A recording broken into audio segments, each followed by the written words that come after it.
빛나는 종교개혁의 시기에도 그 이후 불거질 타락의 씨앗들이 숨겨져 있었던 것처럼 찬란했던 초대교회 전반부 또한 훗날 타락의 기반이 될 씨앗들을 내포하고 있었습니다. 두 시대 모두 당시에는 매우 선한 것으로 여겨졌던 또는 교회가 소중히 했던 가치들이 변질되어 내부로부터의 타락을 유발했습니다. 먼저 중용주의입니다. 이전에 초대교회의 신앙은 초신자 중심이 아니었음을 말씀드린 바 있습니다.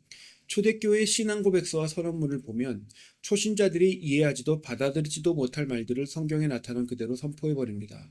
알아듣든 말든 그것은 2차적인 일이고 성경의 진리를 고수하는 것이 우선이었죠.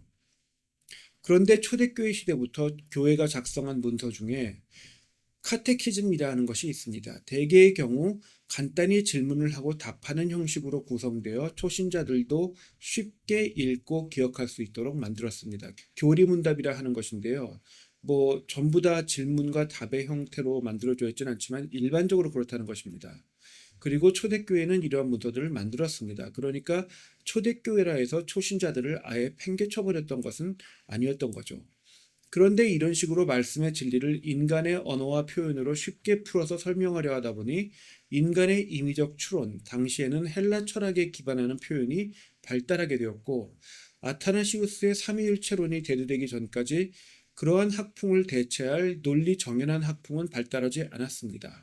심지어 초대교회의 저명한 교부들이었던 오리겐과 제롬 모두 임의적 추론을 주장하다가 훗날 이단으로 배격되게 되었습니다. 그럼에도 임의적 신학은 계속 발달하여 로마 카톨릭 교황청의 패권주의를 정당화하는 방향으로 발달했습니다. 또한 성만찬으로 대표되는 여러 성례들이 초대교회 시대부터 만들어졌습니다. 성례는 보여지는 말씀, 즉 학문이 깊지 않은 사람도 보고 공감할 수 있는 형태로 구성된 성경의 교훈이라 설명됩니다. 그런데 7가지 성례가 성경적인 근거를 가지고 있다 해도 성경이 직접적으로 절차까지 명시하는 성례는 세례와 병자의 치유를 위한 기도뿐입니다. 그런데 사도들이 떠나갔던 이후의 교회는 그 외에도 성례를 주장했습니다. 엄밀히 말하자면 이 또한 사도들의 전승으로부터 이탈한 변질 행위였다 할 수 있습니다. 그럼에도 시간이 지나면서 초대교회는 성례를 의식화했고 이처럼 보여지는 형식의 말씀을 추구한 것은 초신자들을 염두에 두었던 것, 다시 말해 중용주의에 기반했던 것이었다 할 수 있습니다. 훗날 로마 카톨릭 교회는 성례 그 자체를 하나님의 구원의 은혜가 소통되는 매개체로 주장하여 설교를 넘어서는 교회의 중심 활동으로 간주했습니다. 지금도 로마 카톨릭 교회와 동방정 교회는 스스로 초대교회를 계승했다 주장하며 개신교는 그 정통성을 잃어버렸다 주장합니다. 그 근거로 성례뿐 아니라 성상숭배를 제시합니다. 성상숭배는 개신교의 입장에서는 우상숭배이고 사도들의 관점에서도 그랬을 것입니다. 그러나 늦어도 초대교회 후반기에는 성상과 성화가 교회 안에 존재했기 때문에 로마 카톨릭 교회와 동방정 교회가 성상숭배를 초대교회의 문화를 계승하는 한 방편으로 주장할 여지가 남아있는 것입니다. 로마 카톨릭 교회와 동방정 교회는 성상숭배를 통해 지금은 죽어 낙원에 가 있는 성도들과 오늘을 살아가고 있는 성도들 그리고 천국의 천사들이 모두 연합하여 하나의 영적 공동체로 함께 하나님께 예배를 드린다는 영적 공동체 단일화 개념을 주장합니다. 물론 이러한 개념이 개신교에서 약화되어 있다는 현실은 다소 이상적이지 않기는 합니다. 사도들의 교회는 사도들을 비롯해 구약 성경을 외우고 있던 유대인들에 의해 주도되었기 때문에 성상을 숭배하지 않으면서도 수천 년간 축적된 우주적 연합체의 개념을 계승하고 있었을 것입니다. 그러나 기독교가 로마 제국의 국교가 된 후 구약 성경은 하나도 모르고 로마 제국의 다신교 문화에 젖어 신약 성경의 내용도 받아들이기 어려워하면서 무작정 교회로 밀려드는 초신자들에게 기독교의 우주적 공동체의 개념을 소통하는 일은 쉬운 일이 아니었을 것입니다.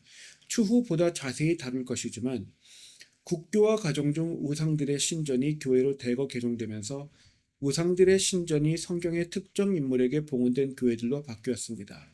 이러한 상황에서는 성상 숭배만 받아들이면 우상들을 섬기던 사람들에게 접근성을 높이고 우주적 공동체가 함께 드리는 예배의 의미를 소통할 수 있을 것처럼 보였을 것입니다. 그리고 그렇게 로마 카톨릭 교회와 동방정 교회가 고수하고 있는 성상 숭배가 시작되었을 것입니다. 그러니까 초대교회는 말씀 중심의 신앙과 성경적 신본주의 해석 관점을 중심에 고수하면서 외부적으로는 초신자들이 신앙 안에서 성숙하는 것을 돕기 위해 중용주의를 따랐던 것입니다. 그리고 중용주의는 추론적 신학, 성례주의, 성상숭배의 근원이 되었습니다.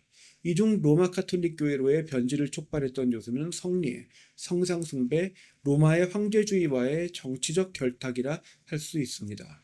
쉽게 말해 교회가 돌봄을 행해 효과적인 소통의 통로가 되고자 했던 중용주의와 교회의 커다란 승리로 여겨졌던 교회의 국교화라는 겉으로는 선한 것처럼 보이는 두 현상이 합쳐져서 근본적인 타락을 초래한 것입니다.